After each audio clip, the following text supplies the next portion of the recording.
Zorba commence à tenir ses promesses. En arrivant sur le balcon, les 4 chats comprirent qu'il était trop tard. Colonello, Je sais tout et Zorba regardèrent avec respect le corps sans vie de la mouette, tandis que Secrétario agitait sa queue dans le vent pour chasser l'odeur de la benzine. Je crois qu'on doit lui fermer les ailes. C'est ce qui se fait dans ce cas-là, affirma Colonello. Surmontant leur répugnance devant cet être imprégné de pétrole, ils replièrent ses ailes le long de son corps, et en la déplaçant, ils découvrirent l'œuf blanc taché de bleu. L'œuf! Elle a pondu l'œuf! S'exclama Zorba. Tout est fourré dans une drôle d'histoire, caro amico. Une drôle d'histoire, remarqua Colonello. Mais qu'est-ce que je vais faire avec l'œuf s'interrogea Zorba de plus en plus angoissé. Avec un œuf, on peut faire plein de choses. Une omelette, par exemple, proposa Secrétario. Ah oui, un coup d'œil dans l'encyclopédie nous dira comment préparer la meilleure des omelettes. Ce thème est traité dans le tome 15, la lettre O. Pas question, pas un miaulement de plus. Zorba a promis à cette pauvre mouette qui s'occuperait de l'œuf et du poussin. Une promesse sur l'honneur faite par un chat du port engage tous les chats du port.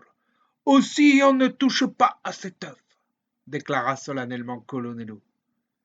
Mais je ne sais pas comment on s'occupe d'un œuf, moi. Je n'ai jamais eu d'œuf, miaula Zorba désespéré.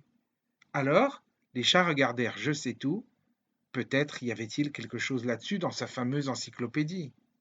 Je dois consulter le tome 15, lettre O. Il y a certainement tout ce que nous devons savoir sur l'œuf. Mais pour l'instant, je conseille la chaleur du corps. Beaucoup de chaleur du corps, indiqua Je sais tout sur un ton pédant. C'est-à-dire se coucher sur l'œuf, mais sans le casser, conseilla Secrétario. C'est exactement ce que j'allais suggérer. C'est effrayant cette capacité que vous avez à m'enlever les miaulements de la bouche. Zorba, reste près de l'œuf. Nous allons accompagner Je sais tout pour voir ce que dit son ampilo, son ansimo, enfin, tout c'est ce que je veux dire. Nous reviendrons ce soir avec les informations. Et nous donnerons une sépulture à cette pauvre mouette, décida Colonello avant de sauter sur le toit. Je sais tout et Secrétario le suivirent. Zorba resta sur le balcon, avec l'œuf et la mouette morte. Il se coucha en faisant très attention. Il attira l'œuf contre son ventre. Il se sentait ridicule. Il pensait aux railleries que pourraient faire les 2 voyous s'ils avaient affronté ce matin, si jamais ils le voyaient. Mais une promesse est une promesse, et réchauffé par les rayons du soleil, il s'assoupit avec l'œuf blanc taché de bleu, tout contre son ventre noir.